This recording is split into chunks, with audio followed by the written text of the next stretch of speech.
High, आज फेरि पनि म नयाँ भिडियो लिएर आइसकेको छु। यो आज म माछाको तरकारी बनाउन गइरहेको छु। म यहाँ पखालेर सबै रेडी गरिसकेको छु। यसमा म बेसार हालेर मिक्स गर्छु।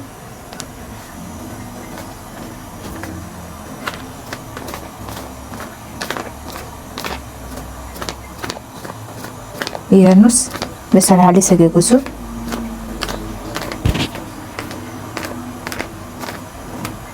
हेर्नुस्, म बेसार हालिसकेको छु। अब म यसलाई मिक्स गर्छु। हेर्नुस्, एक ठुलो साह्रै ठुलो माछा थियो आज, अनि त्यसबाट चाहिँ तेल पनि निस्किएको छ माछाबाट। त्यो म छुट्टै राखेको छु। फ्राई गर्ने बेलामा हजुरलाई म देखाउँछु।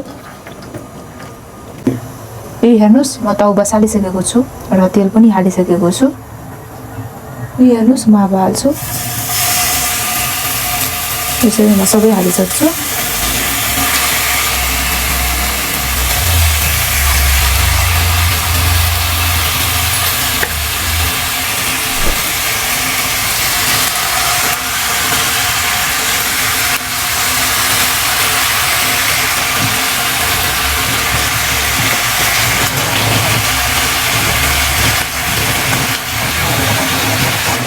हेर्नुस्, म हालिसकेको छु। अब 2-3 मिनटपछि अब म यसलाई पल्टाउँछु। अहिलेको लागि चाहिँ 2-3 मिनटको लागि म छोड्दिन्छु। हेर्नुस्, म माछाको तरकारीको लागि हेर्नुस्, यो सबै मसलाहरू म रेडी गरिसकेको छु। यो लसुन, यो धनियाँ, यो जिरा, यो चाहिँ सेर्सो, अनि यो यति चाहिँ खुर्सानी, रातो खुर्सानी, अनि म सबै चाहिँ मिक्सरमा पिन्छु। सबै हाल्ने। हेर्नुस्, सबै हाल्छु यसमा।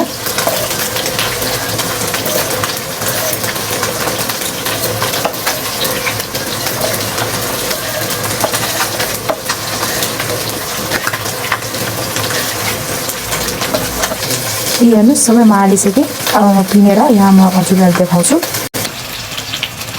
हेर्नुस्, मेरो यो फ्राई अब रेडी यो भइसकेको छ पल्टाउने बेला। हेर्नुस्,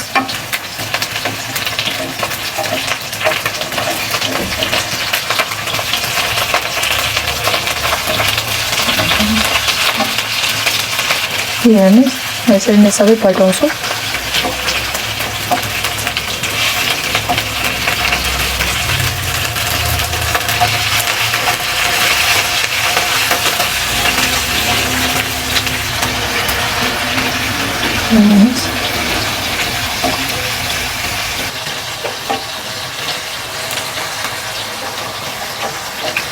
हेर्नु भाइ, यो धेरै ठुलो भएर क्या अलि पल्टिन गाह्रो नै छ। त्यसै त्यही पनि पल्टाएको।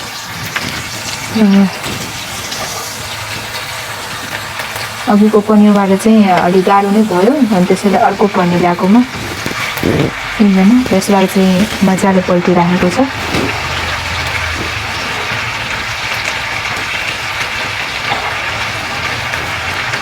हुन्छ, म यसरी नै सबै पल्टाइसक्छु।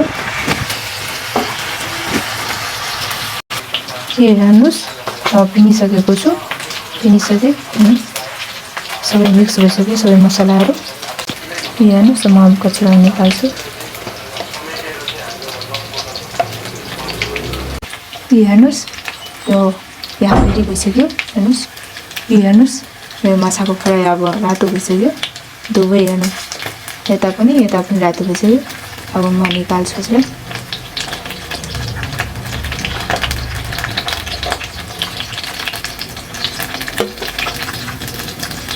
त्यसरी म सबै निकालिसक्छु।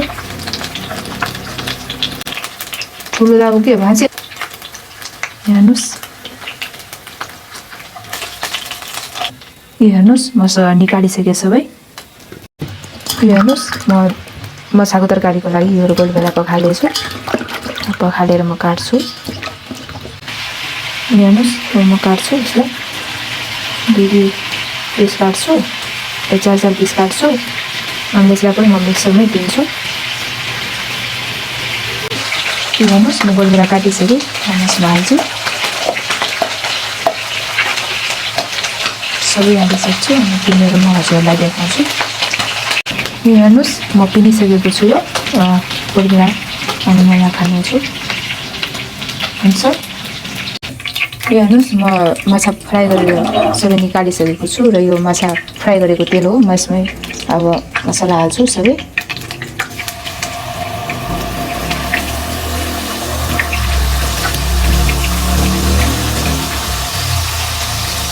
यसरी म हालिसक्छु सबै मसला। यो हेर्नुहोस् म हालिसकेँ। अब म चलाउँछु यसलाई मजाले। अघि नै म ग्यास सानो बनाएको थिएँ, अनि म ठुलो बनाइसकेको छु। अब यसमा चाहिँ नुन हाल्छु। अब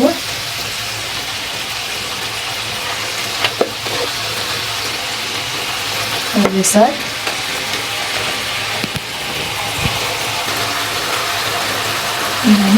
हाल्छु म।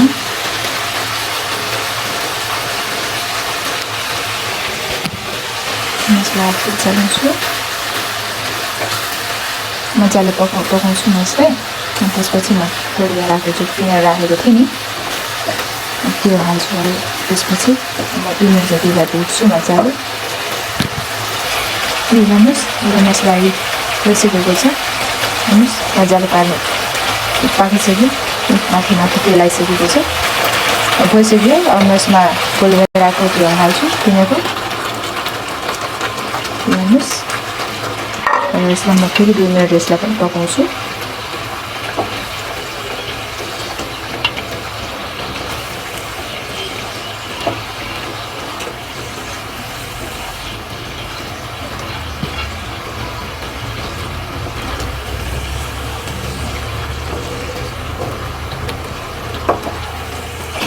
यो हेर्नुहोस् भइसकेको छ मेरो यो रेडी। अब यसमा म पानी हाल्छु। अघि म मिक्सरमा पिन्दैखेरि पानी हालेर नराखेको थिएँ।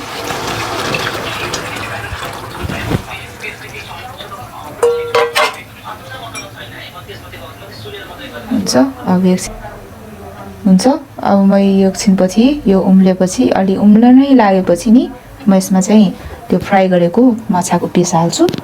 अहिले एकछिन होस्। हेर्नुहोस् मेरो यो अलि उम्लनै लागेको छ हल्का। म यसमा अब हाल्छु माछाको पिस।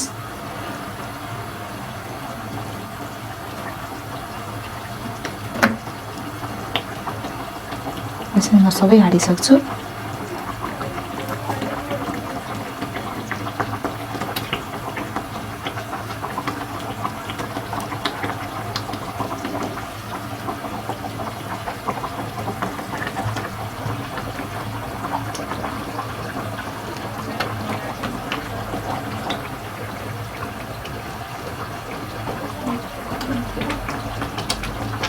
यो हेर्नुहोस् यो मेरो माछाको तरकारी रेडी भइसक्यो। हेर्नुहोस् उम्लिसकेको छ मजाले, पाकिसक्यो मजाले। अब म निकाल्छु यसलाई। यो हेर्नुहोस् म निकालिसकेँ।